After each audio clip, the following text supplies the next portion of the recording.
Right, metalheads, this is DJ REM from Metal Devastation Radio, and I have Sean Peck from the band Death Dealer on the line. How you doing, brother? Metal Devastation, what's going on, man? We extreme metal extraordinaire is what we are. Death Dealer fits in. Yes. So why don't you introduce yourself and the rest of the guys that are not with us tonight, if you don't mind?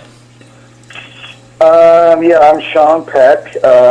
Like you said, I'm the singer of Death Dealer. I'm also singing in Cage and now Warrior, Fighting for the Earth style. So, the guys in Death Dealer are Mike Davis from Halford, Ross the Boss, of course, of Manowar fame, Stu Marshall, our Australian guru guitar player from Dungeon and Empires of Eden, and now we have on drums Steve Bolognese, who was in Into Eternity.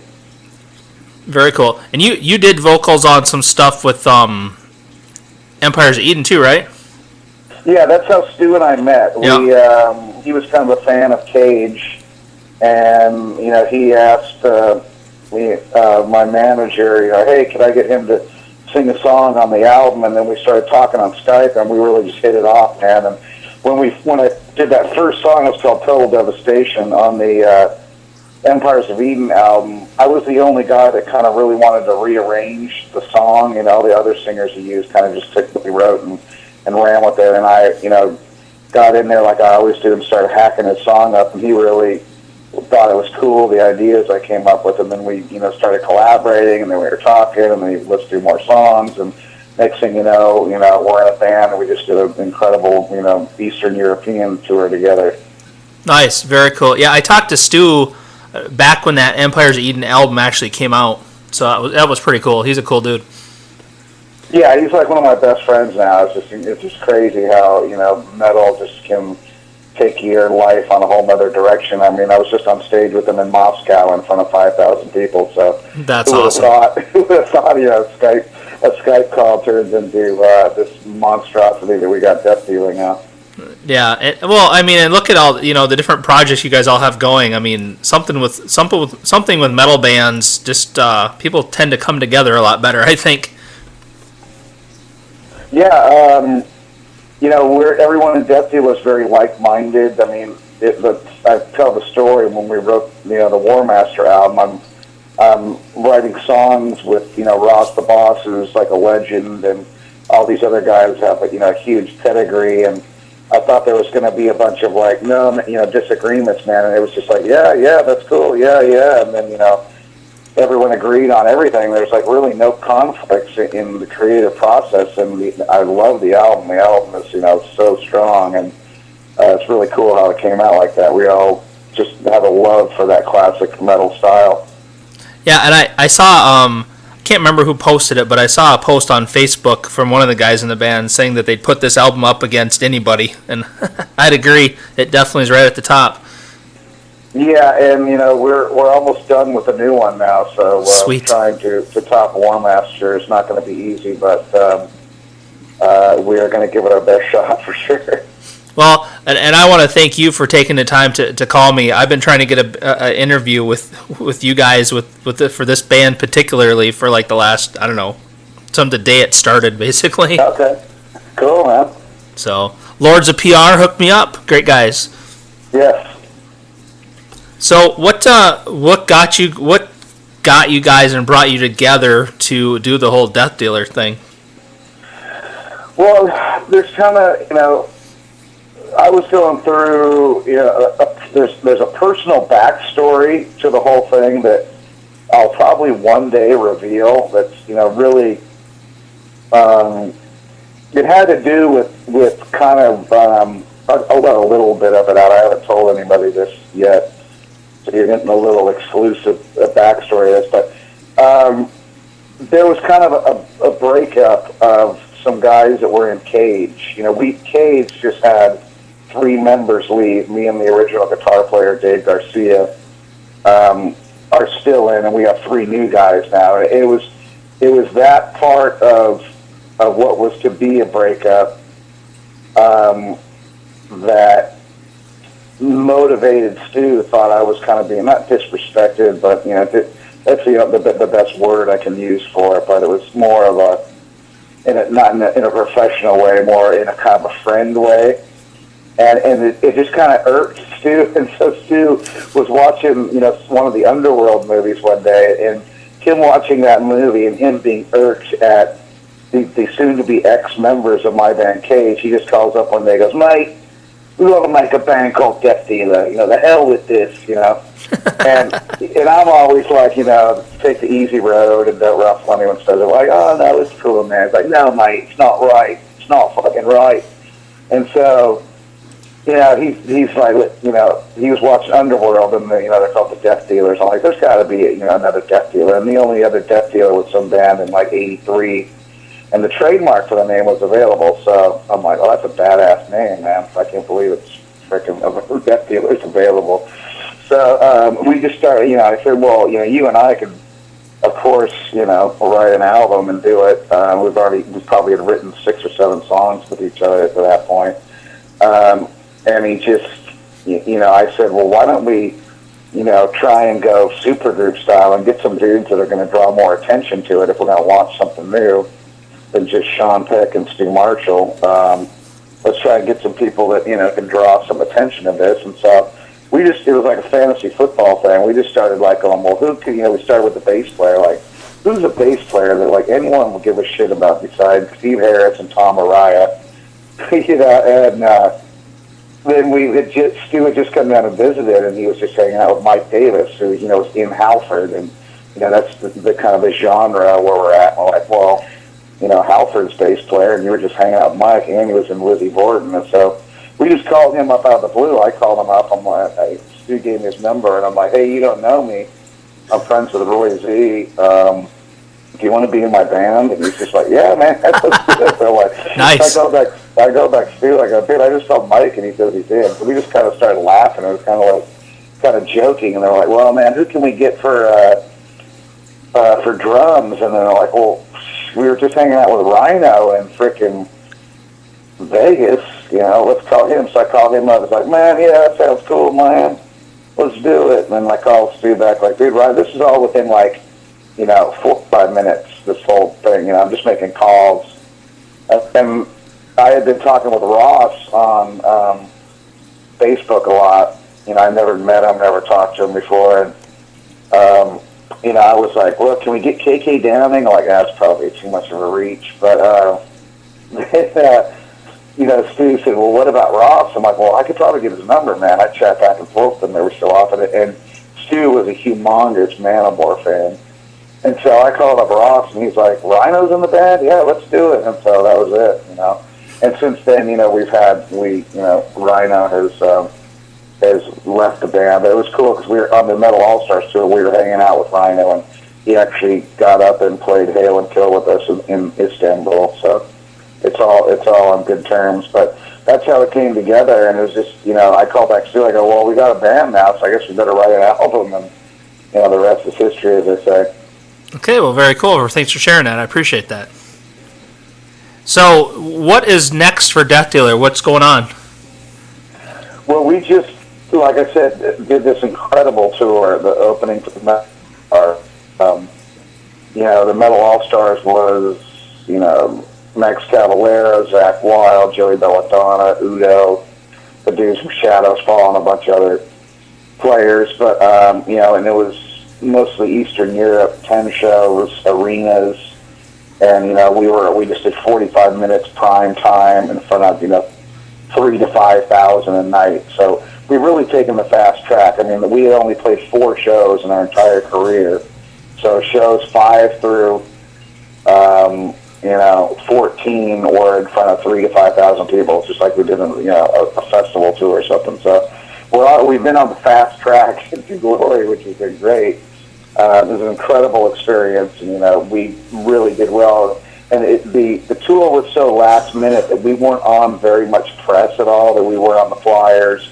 No one knew who the hell we were. When we just showed up and in front of people and like, you don't know us, but we're Death Dealer. And then, they didn't know any songs. They didn't have the record. And I mean, every night you can see there's a video of Hammer Down with some random footage from some of the shows. And every night we just had them going berserk. So it was really encouraging for the band to get out there live and not have much live experience. The first show that a drummer ever played with us, that we ever played together, was in front of 5,000 people in Bulgaria. I mean, we didn't even get to practice. There wasn't even a rehearsal. Just so go out there and make it work, eh? Yeah, I was just like, here you go, man, you know. And so now we're probably 80% done with the new record. We're looking for a November release, probably. And, you know, finishing up the cover art. And then I think we're going to be doing a Europe tour, looking for maybe November to go along with the record. And then at some point, we're going to try and do probably like an East Coast run in the United States. So, and then also we're already kind of on target for our third release too. Believe it or not, we already have like an idea and some music for this. So we're doing something kind of special on the third thing we're going to release. So it's been really cool, man. The songs are really, really good. A lot of epic stuff, and I can tell you that some of it is a Western theme in this one. I haven't told anybody else that either. Very cool. You guys are definitely living and breathing Death Dealer right now. That's awesome. Mm-hmm. So, on a side note, just so you know, and I'll cut this part out of the interview, but Dave's going to be calling me next week to talk about Cage, so that's why I'm not asking any questions about that. God, I can't wait. You know, I can't wait to start talking. The Cage thing is so freaking cool with this. You know, Ben's got to get me in on some of these interviews because the whole album is based on this mini horror novel that I wrote. It's a real King Diamond thing. Cool. Well, I tell you what, if you can, let me look at my calendar real quick here. I'll tell you what night you scheduled to call. Maybe you guys can both call in. Yeah, that would be cool. Because I do have three-way calling, and I do have a conference call number too that we could use, so we can pretty much. Yeah, I mean, I can three-way call in. That'd be cool. So let me see. June 1st. June 1st. Okay. At 10 p.m. Me and then we'll do a conference call. That'll be cool. So yeah, I mean, the more the merrier. It's really it's such a hard fucking thing to do. We did it with Hell Destroyer, which was really successful, but this is so different because, man, this is, you know, you're telling a story, and it's just like, you know, how these choruses have to be catchy and metally and stand on their own, yet it's a piece of a story, and like, how does it make any sense on its own, and real tricky. But now that we're, you know, I think we only have 2 songs left to record, I'm starting to get like the big picture and see what it's all gonna be like as it comes together, and I think it's gonna be a fucking trip, man. I'm really starting to enjoy it. Cool. Well, you call in next week with Dave, and then we can talk about it for sure. That sounds good. Yeah. I didn't want you to think I was avoiding talking about Cage. No, that's cool. That's cool. Yeah. I mean, that's your baby. I get it. So I wanted to be clear on that. No, they're all my babies now. I mean, like I said, this is true. I just like to play and perform. So. So okay. So with Death Dealer, do you guys? I mean, you guys just kind of went right to shows. Do you even need to get together and practice, or are you just doing live shows? I guess we don't. I mean, you know, it's hard to practice when you've got your guitar player in Australia and New York. Right. You know, one of the things when we replaced Rhino was we wanted to get at least the core here in Southern California. So Steve lives in L.A., Mike's in L.A., and I'm in San Diego. So the 3 of us were able to get together, you know, and jam. I don't know whether it helped at all. You know, it was just like the first couple times was kind of a mess, you know, just because of the gear and playing guitar tracks for a PA, and so I think everyone's pretty much weathered enough. I mean, we just proved it. We just went out, you know, without any practice and just played some humongous shows. So I guess, you know, we don't need to practice, but I think when we implement these new, you know, we'll be implementing 2 albums with material on the tour, and then that's probably going to take a little bit of rehearsal, I would imagine. Well, tell me what you think about the way things work in today's age, where you can just email tracks back and forth to each other, wherein before, you know, if you were a band, you had to get together. You know, I was always really against it, and that's one of the things that was always great about Cage, because we were a San Diego band, in the room 3 nights a week. And there's something to be said for that, jamming in a room, and then like something that goes off on a tangent. You're like, oh yeah, I like that, man. There's a lot of cool creativity that happens spontaneously in the spur of the moment, and that well, I get to experience that when I write with Ross and Stu. But you don't really. The only thing that you miss is having a live drummer, and like if a drummer comes up with something cool, and then that'll trigger an idea like, oh yeah, do that again.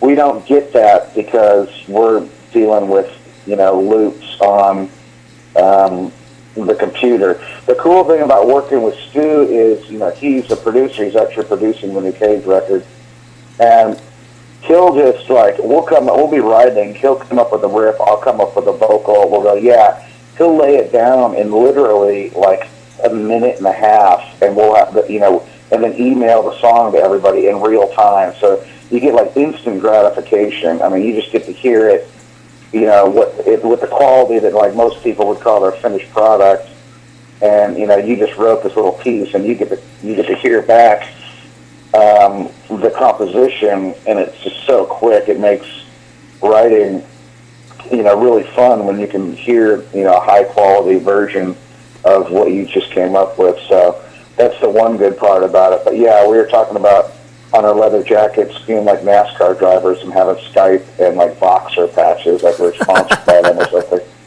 Cool. So one thing I was going to ask you about the album. So you guys have Hammer Down on there, and I know that you had Hammer Down with Empires of Eden. What made you guys decide to put that track on the album?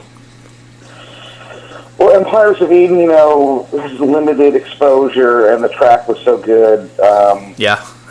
we decided to kind of hijack it. We might hijack Total Devastation too on the new record. We're considering that because that was another good one that we really like on the album before that. And then the only thing, Udo was on the tour. I wanted to get him out there and sing it with us. He's like, man, I don't remember it. We just never got around to really pushing him hard to come out and sing a Hammer Down live with us. But yeah, it's such a good track that we're just like, Empires of Eden is a project that's never probably going to be, seen in a live environment. And, right. And now Death Dealer is. And that was another important thing for Stu. He had Dungeon, and he was in Pain Division, and neither of those bands are really active live now. So, sitting in your studio is one thing, but getting out and just like killing it on stage is another. So it was good that he got to have a band that he could put together and could actually perform. And he loves playing in he loves coming to the United States and Europe. So I'm sure that's part of his motivation. But yeah, like I said, we might hijack another one. But now we've got so much good material for this new record. We just wrote a new one last night. It's freaking heavy. It's like Sepultura or something. I can't believe how heavy it is. And the writing has just been a real fun experience with all the guys, Mike, Ross, and us too. Yeah, very cool. So here's a question for you specifically. What kind of influences? I mean, I know you've been doing this for quite a while, but what kind of influences did you have growing up, and even to this day, that got you into music and helped keep you going? I was kind of a late bloomer to metal. I mean, in high school, I was still into more of the new wave stuff. I mean, I loved Duran Duran, frickin' Flock of Seagulls, Blondie, the Cars, and then I was living in Alaska. I was going to high school in Alaska, and I'd visit California. My father worked for the airlines, so we got to fly a lot, which was cool. When you live in Alaska, you get to get the hell out of there. And I went down to California, and my buddy's like, dude, you got to hear this Ozzy album, Diary of a Madman. And it was the song You Can't Kill Rock and Roll on that album. There's something about that song just freaking, just grabbed me, and I just freaking kept playing that thing over and over and over. And then he's like, well, dude, have you heard this Scorpions, man? Check out this Blackout album. I'm like, oh, man, this is sick. So from then on, then I went back, and my friends in high school in Alaska were already into metal, and so they're just like, dude, well, check out this Judas Priest album, Defenders of the Faith. That was my first Priest album, was Defenders of the Faith. I mean, that's how late to the game I was, and then it was just freaking all over from there. And then it like a few months later, Dokken and Dio came up. I think it was the last in line tour to Anchorage, Alaska. That was my first metal concert. I was fully into Dokken at that time, and they just freaking blew. I wasn't that into Dio, but the Tooth and Nail album, I mean, the Dokken just blew my freaking mind, and it was just in my blood. And then, you know, my whole room was full with metal posters, and I'm running, jumping off the bed, you know, air guitar, and then, you know, trying to sing along. And then I was always kind of a funny guy, you know, imitating voices and shit. So I'd be trying to imitate, you know, the singers, and then I'm like, you know, I can kind of do this. And then learning how to play guitar was way too much work. I'm just going, you know what, I'll just be a world-class metal singer. That's what sounds like a lot easier to learn how to play the guitar. And then I came down to college and, you know, got into like a little cover band, and, you know, realized that it was a lot more difficult actually being in a band than it is singing in your room. And reality hit. Yeah, man, I'm like, man, I kept singing 20 songs, like my voice is fried. And like, being in a cover band is just hell, man. You got to sing like, you know, 5 hours.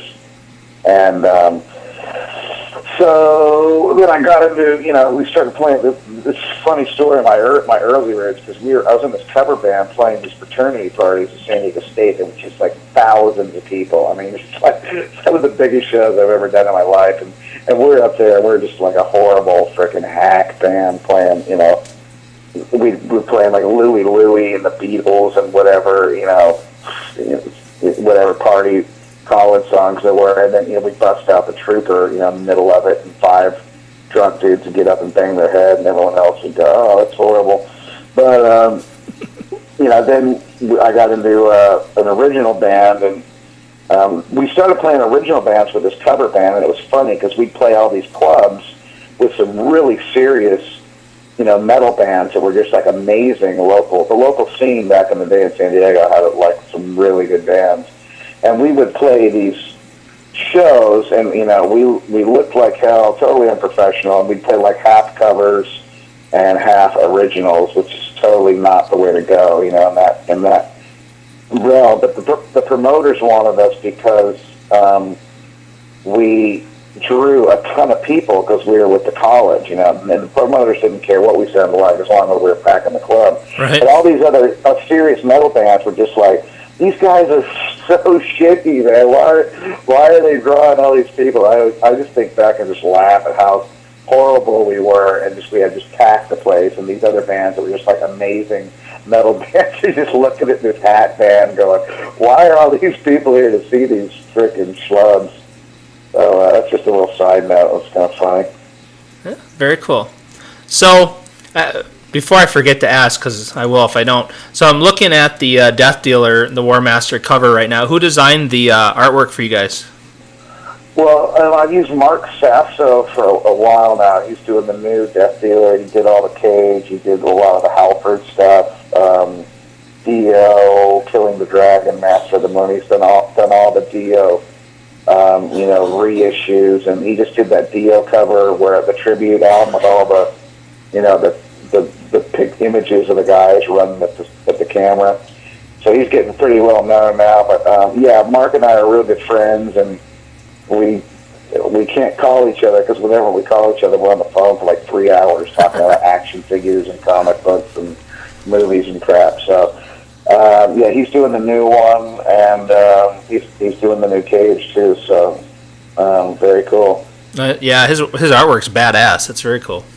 Yeah, I love getting into the details with them. The last adjustment we did to that cover was me making the chick's cleavage stand out more. I mean, that was literally the level of detail that we go back and forth on. So it's kind of a fun process for you and me. Nice. Why wouldn't you? I mean, really. Yeah, I'm like, dude, I can't see your cleavage much. And can you talk about me? It's like, okay, yeah, I'll take care of that. So, where did you record this album at? Well, we all recorded our individual parts, and then Stu assembled it, you know, his studio in Sydney. So,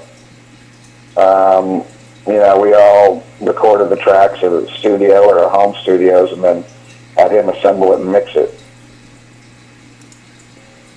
Did you send it out for mastering anywhere? Does he do that too? No, he masters it too. So, Nice. really love the production. That's why I'm having him do the cage because he's got his system and it always sounds good. So, I'm spoiled now. We used to toil over, getting the record to sound right, and like he's just got it down where it's like I know it's going to sound good no matter what. And that's amazing. I mean, to be able to have one of the guys in the band actually do that for you, I mean. Oh yeah, it's like I said. I mean, doesn't get much better than that. The rough tracks, like I said, when we just write a song and he sends it over, it sounds like a finished product. It's just amazing how quick he can make. He's got his templates, and they work real well for him. Yep, very cool.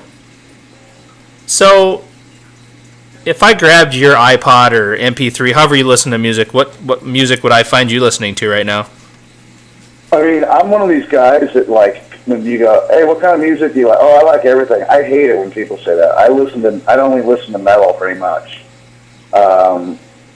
I don't, there's other stuff. If it's a good song, it's a good song, but I don't go and put anything else on. I mean, I'm working around the yard today at the house, and I'm just listening to Battle Beast and some bootleg Halford stuff and some of the new, Cage tracks, and so I'm always listening to metal, and I'm always searching for something new and good. So I listen to all the new bands that I can to try and find something that kicks my ass. Nice. Well, when I got the Death Dealer album, it was the first thing to go on my iPhone. Nice. I was like, what better way to listen to this over and over again? I think I've listened to the whole album like 4 or 5 times now. Yeah, it does that, man. It's Well, you start at the beginning, and just every track just kind of flows into each other. I mean, you don't want to stop listening. So, what's the craziest thing that's ever happened to you guys at a live show you've done? One of the funny things on this tour we did is we were playing, and all the guys, they did like, the joke where the bands play jokes on each other, and who was it? One of the guys, it was one of the Anthrax guys, one of the Shadows Fall guys, I think.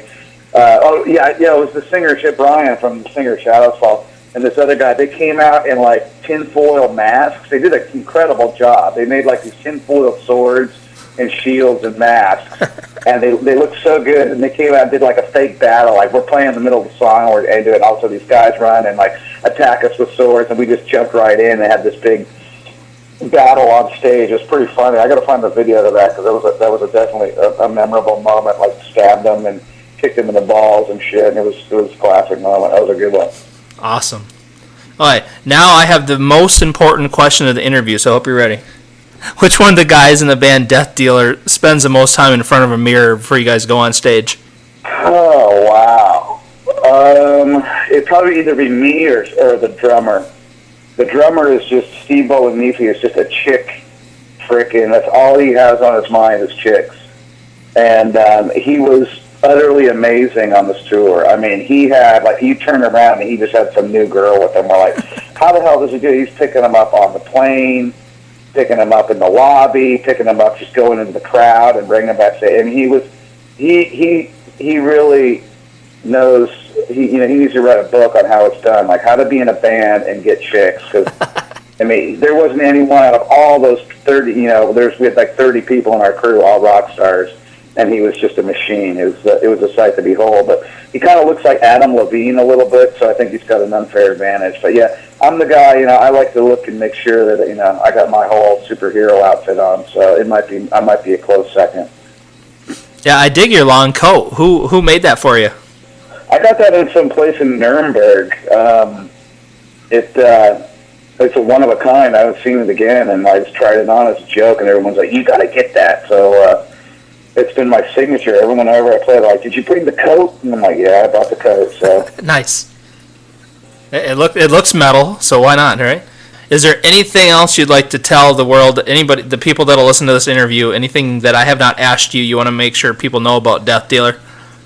We have the pre-order for the new album coming out soon, and anyone that got the pre-order package the last time knows it was just an amazing value, filled with so much stuff. So many people posted pictures of all the stuff we crammed in there. So I recommend, keep an eye out on the website, and probably like in 3 or 4 weeks we're going to put it up. And we're working with some incredible new products, and www.deathdealer.co, not com, .co.co.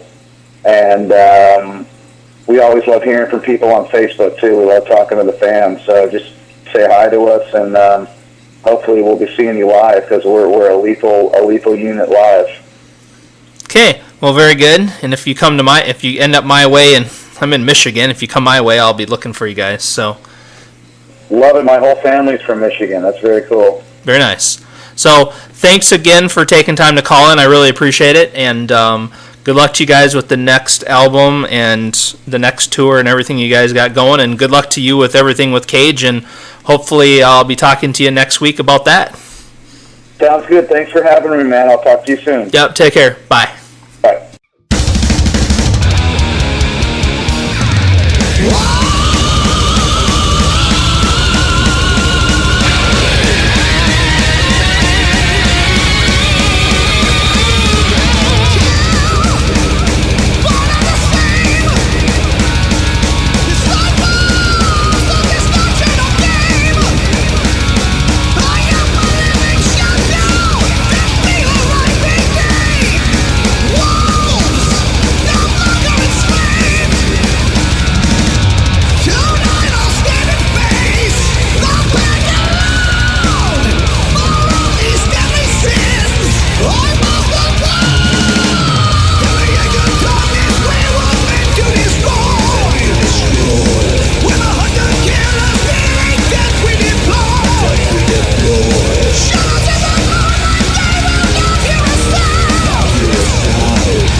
This mess was making